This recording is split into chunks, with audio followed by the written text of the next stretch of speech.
Are the Mogu losing their charm? Blizzard seems to think so. You know the most boring part of a patch cycle?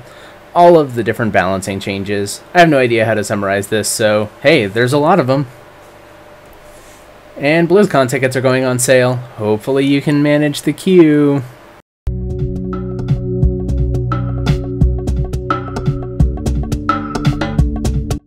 Hello and welcome to another edition of Azerothian Ascendance. My name is Sil, here to recap some of my top WoW news stories of the last week.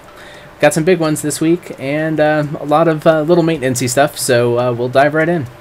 First up, it's no secret that the end of a PTR cycle always tends to mean lots and lots of balance tweaks for each of the different individual classes, and 5.3 is no exception. Over the last week, a lot of different hotfixes and balance changes have gone in, both in live and on the PTR, to try to fix some of the different problems that various classes have had.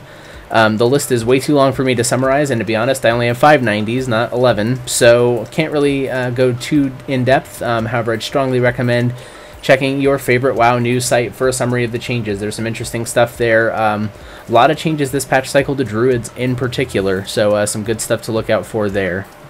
Some other balance changes that have been talked about are for pet battles. Blizzard has seen some difficulty in keeping some of the pet battle passive abilities for the different schools of pets perfectly in balance, and so they've made a lot of changes to those on the patch 5.3 PTR. Critters in particular have had some adjustments to some of their CC immunities.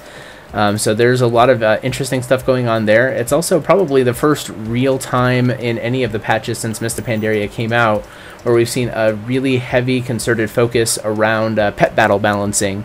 Most of the time there's been little number changes here and there for individual pets that got a little too strong, but this is a pretty massive change across multiple pet schools, so definitely we'll summarize those in a little more detail here. In particular, 3 pet schools are getting massive buffs to their passive abilities. Aquatic pets are getting their harmful dot damage being reduced by 50%. Currently, they have a 25% damage reduction, so this is twice as effective. Critters are also becoming completely immune to CC rather than the reduced duration that they currently have. And magic pets are being actually nerfed slightly. No, never mind. Hold on. I'm reading that incorrectly.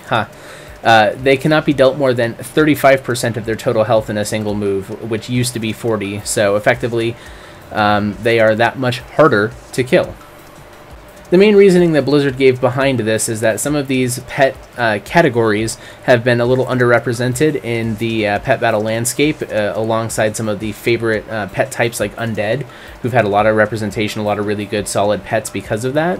So these 3 in particular are being buffed pretty heavily to compensate for their underrepresentation, much like we see in the normal game, in arenas and in PvP, or PvE for that matter.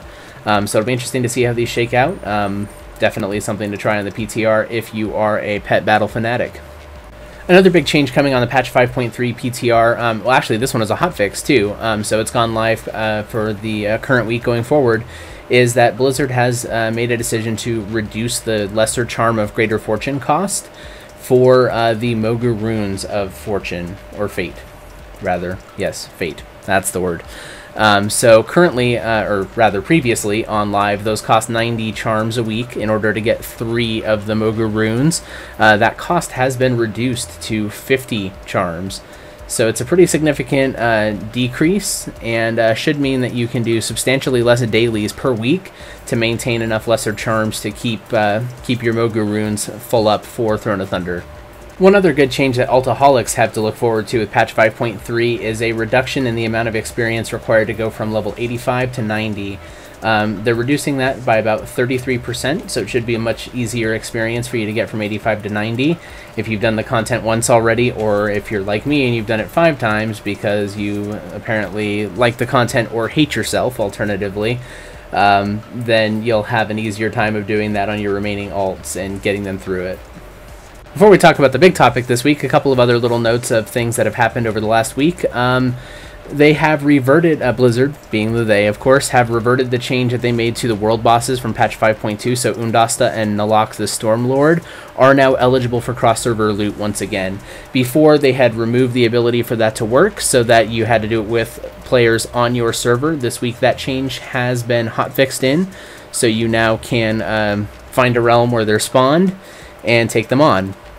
Now, on my server, I've seen both up pretty consistently. Undasta's not up all the time, but I've never had a problem finding a group for him if I've wanted one, especially since the nerf to him. So this should make it that much easier for you to get a group. If you've got a friend on another server and you know that they've got Undasta or Nalak up, then great. You can go to their server and still get loot from that kill.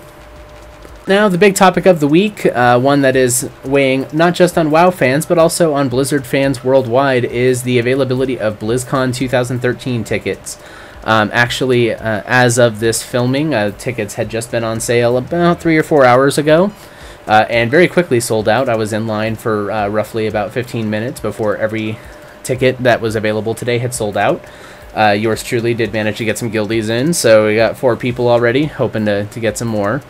But it's been interesting. Much like BlizzCon in all prior years, it is a hot ticket event, very, very quick to sell out. So if you do want tickets, don't despair. They will also be on sale this upcoming Saturday at 10 a.m. Pacific Standard Time.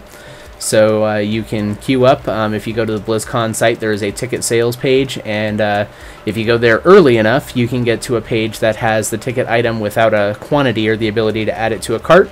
And you can sit there and play F5-ageddon, as I called it earlier on our live stream that we did, until magically you get a quantity option and you can proceed from there.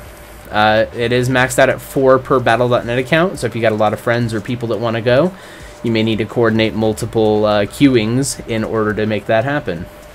So good luck, and to all of you, best of luck, and hopefully we'll get to see some of you at BlizzCon. But that is all the WoW news I wanted to discuss this week. So again, thanks for watching. Don't forget to subscribe to my channel here on YouTube. Follow me on Twitter and like my Facebook page for more information on when I'm going to be posting new videos.